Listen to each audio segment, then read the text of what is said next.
반갑습니다. 반갑습니다, 여러분. 이제 어느덧 여름이죠. 예, 여름이 되니까 어때요? 갑자기 너무 더워요. 그죠? 갑자기 너무 덥기도 하고, 또 중간중간에 이렇게 소나기도 오고, 이렇게 하다 보니까, 날씨도 되게 뜨겁고, 이제 습하죠. 그죠? 여러분. 그래서 우리 여름이 되면 아무래도 이 고온과 네, 다습, 이로 인한 피부 문제가 많습니다. 네. 기온이 높다 보니까, 어때요? 땀, 네, 피지 등이 많이 분비가 되죠. 네. 그래서 우리가 체온이 올라가게 되면 이 체온을 내리기 위해서 몸에서는 땀을 뿜습니다. 네, 땀을 뿜어냅니다. 그래서 우리가 땀이 많이 분비가 되고 또 온도가 올라감으로 인해서 피지선이 왕성해져서 피지가 많이 분비가 된다면 우리 피부 표면에는 땀과 피지들이 많아지게 되겠죠. 거기다가 습기가 많은 여름이란 말이에요. 그죠? 저 우리 동남아 쪽 가보시면 비도 오고 막 습기가 많으니까 막 축축 처지고 그렇잖아요. 근데 요즘은 우리나라도 이 여름이 되게 습해지고 있는 것 같아요. 거기다가 우리가 집중 호우가 내리죠. 꼭 이렇게 동남아 같은 스콜 같은 이런 국지성, 폭우 이런 것들이 쏟아지다 보니까 이렇게 많은 양의 또 비가 쏟아지고 나면 뜨거운 온도와 합쳐져서 이 수증기탕이죠, 완전히. 예.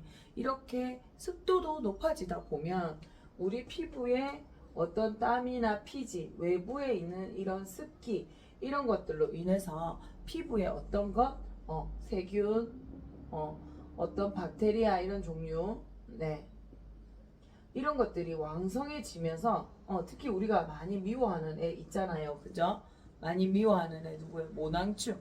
이런 것들로 인해서 피부에는 우리는 이제 어떤 것들, 여드름, 네, 트러블 이런 것들이 많이 생겨나기 시작합니다. 그죠? 예. 여름이 되면 자외선이 강해지기 때문에 우리가 기미잡티나 피부 색깔도 많이 신경이 쓰이는데 지금같이 또 장마철이 되시면 지금처럼 이제 여름 장마철 되게 되면 우리 고객님들이 샵을 찾으실 때 가장 많이 불편해 하시는 거 이거죠. 예. 저 원래 다른 계절에 뭐가 잘 나지 않는데 지금 굉장히 뭔가가 많이 났어요. 예, 지금 많이 나서 이게 계속 번지고 있어요. 이런 얘기도 많이 하시죠. 그래서 이러한 여름철 우리가 여름 네. 여름 피부 관리에 있어서 어떤 거? 자, 염증 네. 이 부분에 대해서 얘기해 보도록 하겠습니다. 예. 그러면 우리가 피부에 어떤 염증이 생겨서 어떤 여드름 이런 것들 때문에 불편하신 분들이 오셨다. 이때 이것을 잘 줄여주면 단골로 형성이 되죠. 원장님들에게 굉장히 중요한 시간입니다.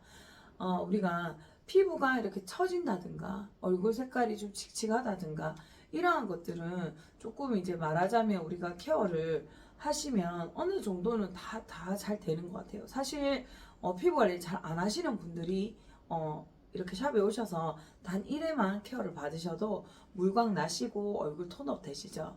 근데 우리가 단 1회만 왔을 때도 이 염증을 줄이는 게 쉽지는 않다는 겁니다. 그래서 일반 관리보다 시간도 조금 많이 걸리다 보니까 원장님들이 많이 고민을 하시는 것 같아요. 저도 굉장히 그런 고객님들하고 좀 고민을 많이 합니다. 예. 근데 이런 트러블 피부 같은 경우에는 원장님들이 딱 한번 제대로 잡아주게 되면 정말 단골로 바로 형성이 되죠. 그리고 이 여드름이 많이 나신 분들은요, 외부 다른 타인들이 봤을 때 피부의 문제를 전문가가 아니어도 다 알고 있습니다. 그죠? 예. 우리 그 고객님의 주변 인물들이 그 고객님의 얼굴에 있는 염증들을 계속 보고 있었기 때문에 원장님 샵에 오셔서 만약에 이 염증들이 가라앉으면 네, 본인도 만족하지만 그 주변에 계신 지인분들이 바로 알아차립니다. 네. 아니, 그 많던 여드름이 다 어디 갔어? 아니, 울긋불긋했는데 되게 차분해졌다. 이것만 듣고 우리 고객님들 어떻게 해요? 이것만 보고, 저 피부관리실 정말 관리 잘하는 샵이다. 이렇게 되는 겁니다.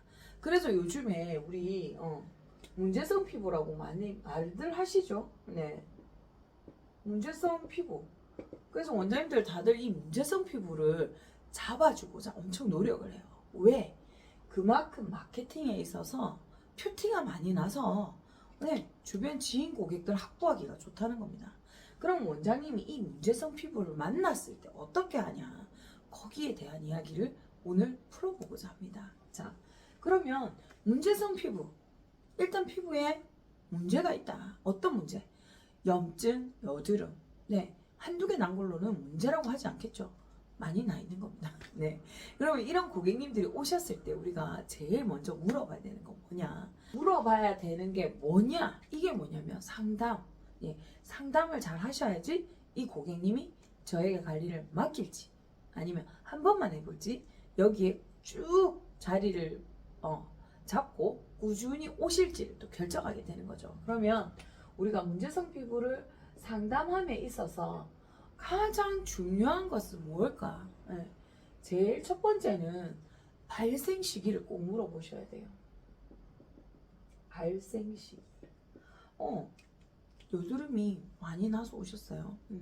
근데 이게 지금 한 달밖에 안 됐어. 한 달밖에 안 됐다면 이분은 잡기가 쉬워요. 네, 근데 저는 고등학교 때부터 쭉 지금 27살까지 계속 한 8, 9년 거의 10년 동안 나고 있습니다. 이런 분 내지는 3, 4년 전 코로나 때부터 시작돼서 안 잡히고 있습니다. 네, 갑자기 며칠 전에 어떤 음식을 먹거나 어떤 장소에 갔었는데 갑작스럽게 피부에 이런 문제가 생겼다.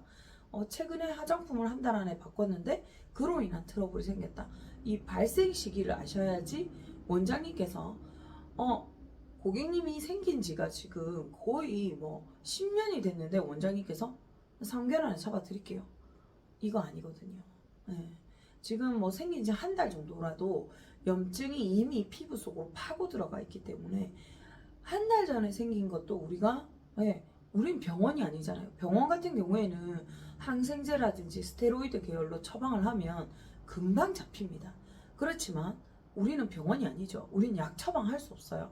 그럼 피부에 본연의 힘을 가지고 자연스럽게 화장품이라든지 어떤 미용 기기로 이것을 개선시키기 때문에 시간은 분명히 좀 더 걸릴 수 있습니다. 그렇지만 우리가 일시적으로 약을 먹어서 집어 들어갔다. 약을 먹어서 들어갔다. 그렇다면 어떻게 돼요? 약 끊으면 또 나겠죠. 그리고 피부과에 가서 이렇게 레이저로 하거나 아주 압출을 해버렸다. 흉터라든 게 남을 수가 있겠죠. 근데 그런 거 없이 우리가 아주 근원적인 것을 개선할 수 있도록 그 고객님께서 이 여드름이나 염증 때문에 불편함, 스트레스 받지 않도록 해주는 게 원장님들의 역할입니다. 그죠? 그러면 발생 시기는 중요합니다. 여러분 상담하실 때 첫 번째로 제일 중요한 거 발생 시기 물어보셔야 되겠죠. 그 다음에 두 번째 원인이 될 만한 것들을 고객님과 함께 찾아 나서야 됩니다. 우리가 그 고객님을 이제 만났어요. 제가 오래전부터 알고 있는 우리 딸이라든지 우리 조카라든지 내 주변에 있는 내가 그 생활 패턴을 잘 알고 있는 우리 직원이라든지 나랑 자주 만나는 우리 친구라든지 이런 분들이 여드름 생기면 원장님들 정도 되시면 예상을 하죠.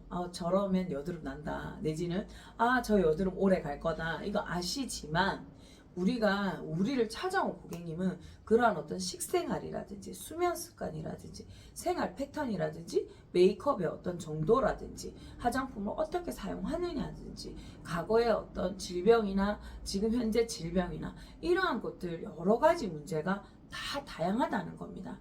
그래서 그런 여러 가지 문제에 대한 이야기는 또 한번 제가 심도 있게 또 다뤄보겠지만 기본적으로 원인은 대부분 우리가 청소년 여드름 같은 경우에는 청소년 여드름이라든지 생리 때 나는 여드름이라든지 그 다음에 또 뭔가 피임약을 먹었다든지 이러한 것들은 호르몬 때문에 생긴 여드름이죠.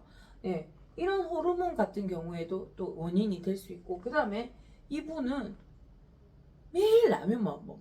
내지는 야채를 전혀 안 먹고 삼겹살만 드셔. 이런 식생활도 관련이 있어요. 계속 햄버거, 패스트푸드 이런 것만 드세요. 그런 경우도 이 피부에 과다한 피지를 생성시켜서 그 어떤 2차적인 간염으로 인해서 또 여드름이 날 수가 있고요. 예를 들어서 변비가 너무 심해요. 장 속에 있는 독소 때문에 여드름이 생길 수도 있고요. 밤에 잠을 안 자.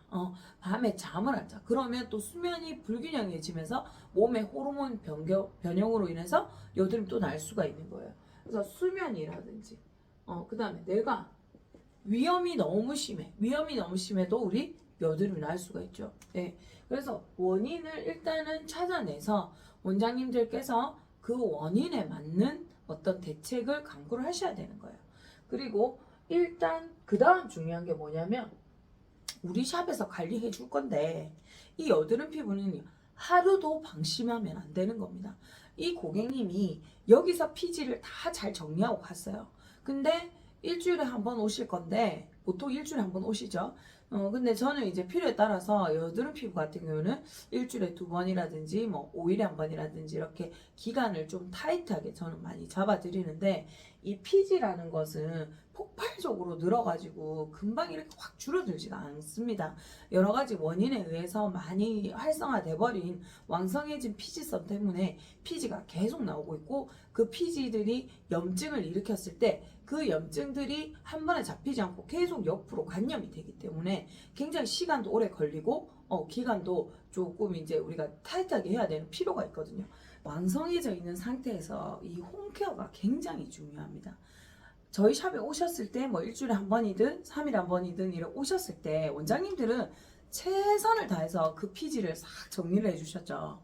근데 매일매일 뿜어져 나오고 있는데 고객님께서 홈케어를 전혀 안 하시게 되면 피부가 어떻게 되겠어요?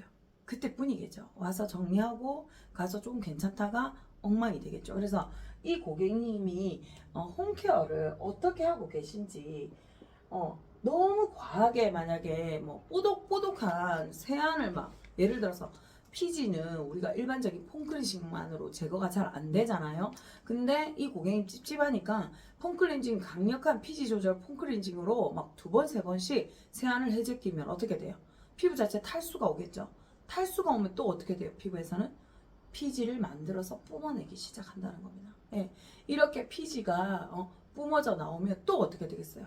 여드름이 또 많이 나겠죠. 그래서 고객님들도 본인들도 모르게 이 악순환이 계속 되고 있는 경우가 많습니다. 그래서 아주 바른 홈케어를 일단 지도를 해주셔야 돼요. 유성 찌꺼기는 유성 세안제로 제거를 한번 하시고 폼 클렌징 하셔라. 클렌징 로션 가벼우면서 피지 정리가 잘 되고 수분을 뺏지 않는 그런 수부지 피부라든지 문제성 피부에 사용할 수 있는 클렌징 로션을 추천하시고 너무 피부에 무리하지 않게 피지선을 진정할 수 있는 폼 클렌징을 처방을 하시고 그 다음에 우리가 여드름이 계속 나고 있는데 어디서 선물 받았다고 해서 40, 50대가 쓰는 중년의 건성 피부가 사용하는 화장품을 계속 그대로 쓰신다면 또 여드름이 계속 나겠죠. 그래서 그러한 부분을 원장님께서 사전에 홈케어를 상담을 하셔야 됩니다. 요까지 하시고 나서 그 다음에 원장님들께서 해줄 샵에서 할 케어에 대한 상담을 진행하시면 됩니다.